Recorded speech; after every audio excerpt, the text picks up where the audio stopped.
Hello students, so we are reading chapter The Ailing Planet, The Green Movement's Role.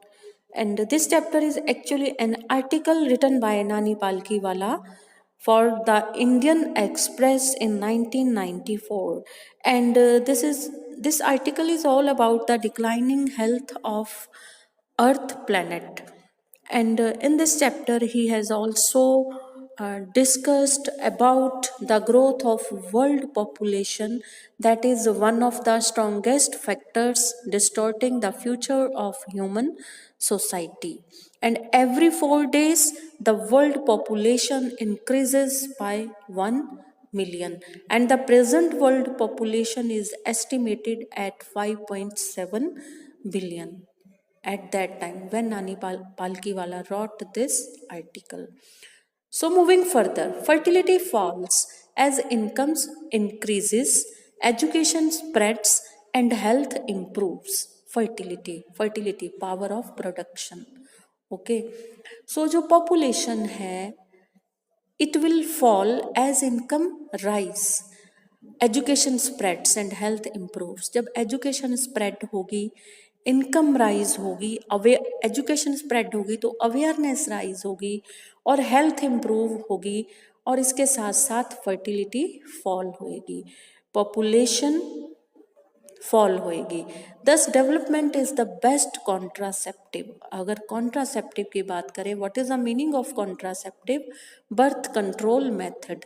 तो ये best जो contraceptive है, best birth control method है, वो development है. डेवलपमेंट होएगी, एजुकेशन स्प्रेड होएगी, अवेयरनेस लोगों में बढ़ेगी, तो फर्टिलिटी अपने आप ही फॉल करेगी, पॉपुलेशन फॉल करेगी. But development itself may not be possible if the present increase in numbers continue. Okay, so the rich get richer and the poor beget children.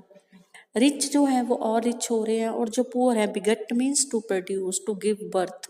तो जो गरीब लोग हैं, they continue giving birth to more children, which condemns, which curses them to remain poor.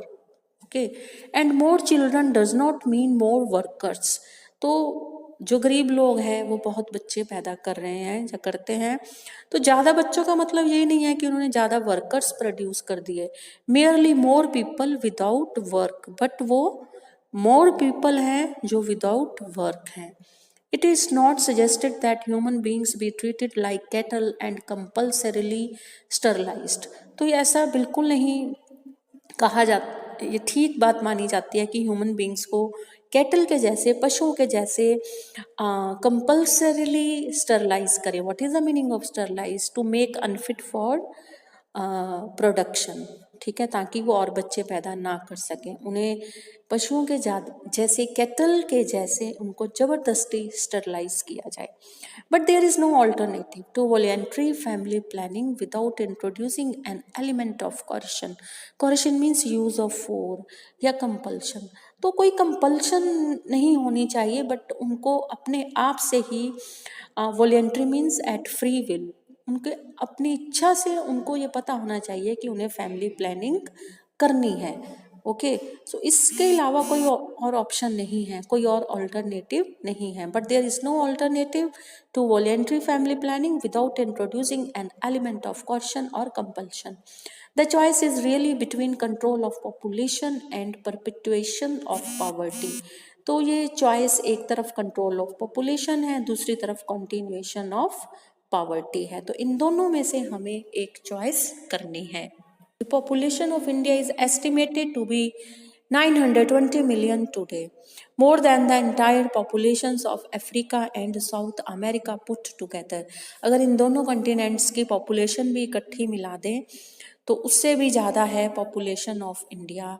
That was at that time 920 million. Okay, so no one familiar with the conditions in India would doubt that the hope of the people would die in their hungry hutments unless population control is given topmost priority. Okay तो जब तक ये जो Hungary हटमेंट मतलब settlement of huts, जो huts में रहने वाले हंगरी और पुअर लोग हैं, ओके ये without hope they would die one day unless population control is given top most priority. For the first time in human history, we see a transcending concern. Transcending means surpassing concern. Okay, the survival not just of the people but of the planet.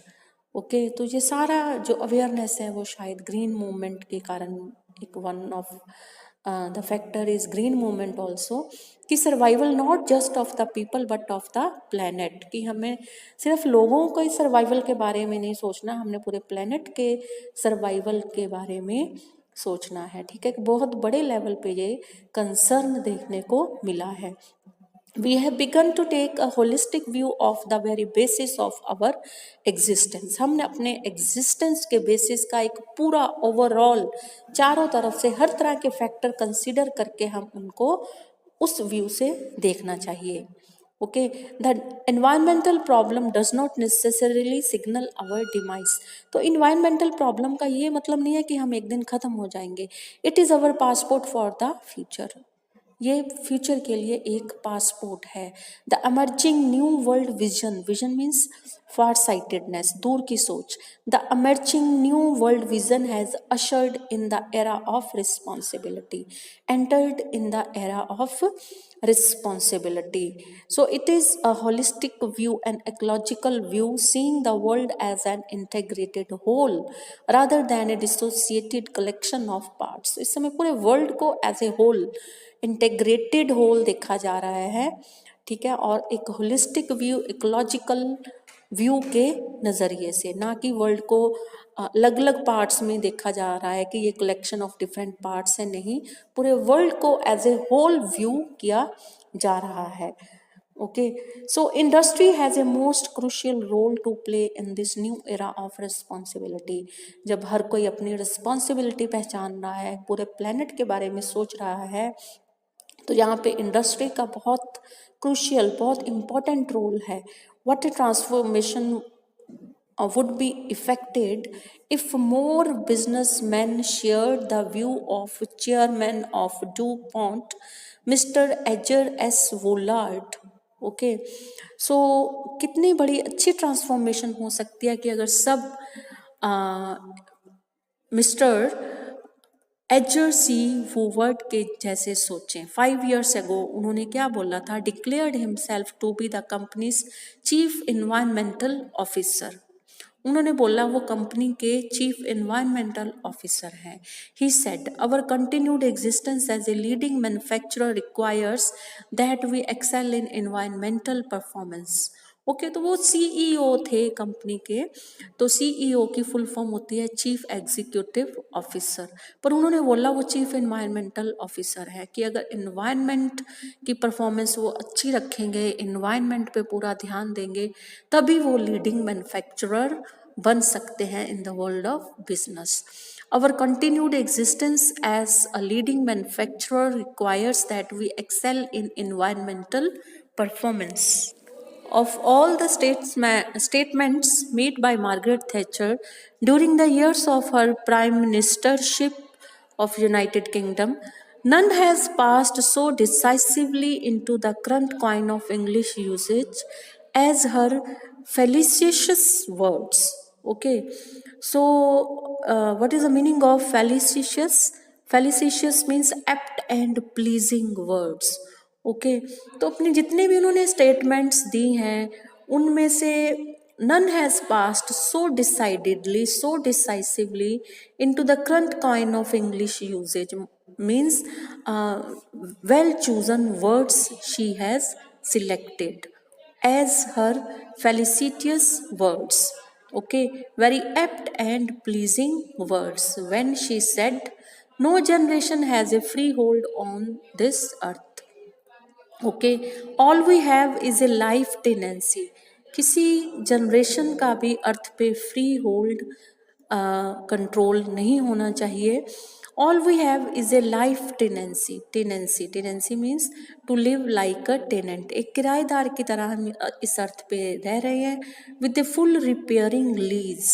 ठीक है, तो हमें इस अर्थ को repair means हम इस अर्थ पे किराएदार हैं और हमें किराया देना पड़ेगा.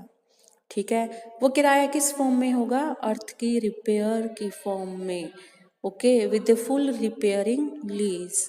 लीज क्या होता है? जब हम किसी की प्रॉपर्टी का यूज़ करते हैं कुछ समय के लिए और उसके बदले में हमें उसका रेंट देना पड़ता है. ठीक है, so in the words of mister Lester Brown, we have not inherited this earth from our four fathers.